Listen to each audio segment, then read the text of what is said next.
నంద్యాల జిల్లాలో సంక్రాంతి సెలవులు అంటేనే పిల్లలకు ఆనందం. అమ్మమ్మ, నానమ్మల ఊరు వెళ్లి కొత్త స్నేహితులతో ఆటలాడుతారు.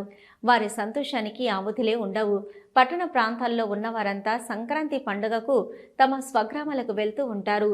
కొత్త అల్లులకు ప్రత్యేక ఆహ్వానాలతో స్వాగతాలు పలుకుతారు. వారితో పాటు వారి స్నేహితులు ఆ గ్రామీణ వాతావరణాన్ని తెలుసుకోవడానికి వస్తూ ఉంటారు. గ్రామీణ ప్రాంత ప్రజల సంస్కృతి, సాంప్రదాయాలు, వారి ఆప్యాయత, అనురాగాలను తెలుసుకోవడానికి వీరెంతో ఉత్సాహపడుతూ ఉంటారు. ఇంకేముంది, పండగ వచ్చేసింది, సెలవులు ఇచ్చేశారు. సెలవులు లేని వారు సైతం సెలవులు పెట్టుకుని మరీ తమ గ్రామాలకు వెళ్తున్నారు. ఎవరి పనుల్లో వారు నిమగ్నమై ఉంటున్న సమయంలో దొంగలు మాత్రం పండగ ఎప్పుడొస్తుందా అని ఎదురు చూస్తూనే ఉన్నట్లు స్పష్టమవుతుంది. ఎందుకంటే ఇలా తాళం వేసి అలా వెళ్లారంటే ఇళ్లను దోచేస్తున్నారు. ఇక నగరాలు, పట్టణాల్లో అయితే ఈ దొంగల జోరు మరింత ఎక్కువగానే ఉందని చెప్పవచ్చు.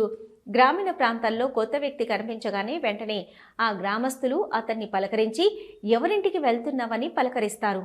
పట్టణాల్లో అయితే ఆ పలకరింపే ఉండదు.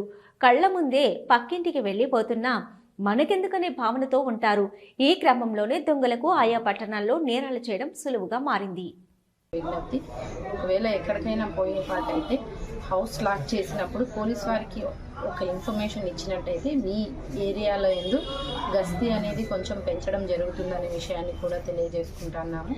అదేవిధంగా ఇతర పనుల మీద ఎక్కడికైనా బయటికి పోయిన వాళ్ళు మీ విలువైన వస్తువులు ఏవైనా ఇండ్లలో ఉన్నట్టయితే వాటిని తమ వెంట తీసుకుపోవాల్సిందిగా కూడా కోరుచున్నాము.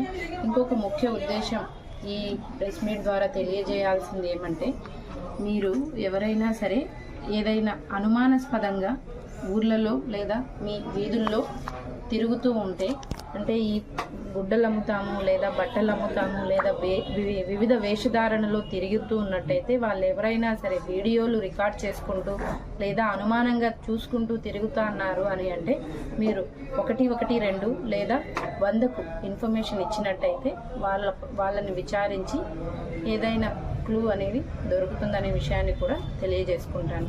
కాబట్టి ప్రజలు దీన్ని అందరినీ గమనించి పండగని సుఖశాంతులతో జరుపుకోవాలని కోరుతూ, ఇలాంటి ఇన్ఫర్మేషన్స్ ఏవైనా ఉన్నా సరే మాకు